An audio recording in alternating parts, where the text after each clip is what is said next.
ராணியார் அரசு மருத்துவமனையில் 30 வயது உடைய பெண் இலக்கியா கடந்த திங்கட்கிழமையன்று பிரசவத்திற்காக சேர்க்கப்பட்ட நிலையில் நேற்று முன்தினம் பெண் குழந்தை பிறந்த நிலையில் தாய்க்கு ரத்தப்போக்கு அதிகமான நிலையில் உயிரிழந்தார்.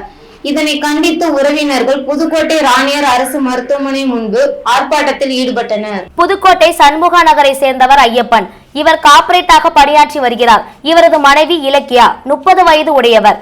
இவர்களுக்கு திருமணமாகி 12 ஆண்டுகள் ஆகிறது. ஏற்கனவே அவர்களுக்கு 10 வயதில் பெண் குழந்தை உள்ளது.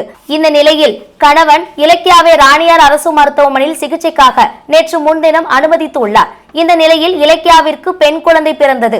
இந்த நிலையில் நேற்று இரவு இலக்கியாவின் உடல்நிலை மிகவும் மோசமானது. அவருக்கு மருத்துவர்கள் தீவிர சிகிச்சை அளித்து வந்தனர். இதில் சிகிச்சை பலனின்றி இலக்கியா உயிரிழந்ததை அடுத்து உறவினர்கள் உரிய தீவிர சிகிச்சை அளிக்காததால் இலக்கியா உயிரிழந்ததாக கூறி அவர்களது உறவினர்கள் ஆர்ப்பாட்டத்தில் ஈடுபட்டு வருகின்றனர். மேலும் உறவினர்கள் கூறுகையில் இலக்கியாவிற்கு ஏற்கனவே 10 வயதில் பெண் குழந்தை இருந்து வருகிறது. தற்பொழுதும் பெண் குழந்தை பிறந்து உள்ளதால் தாயை இழந்த குழந்தைகளை வளர்ப்பதில் சிரமம் இருக்கிறது.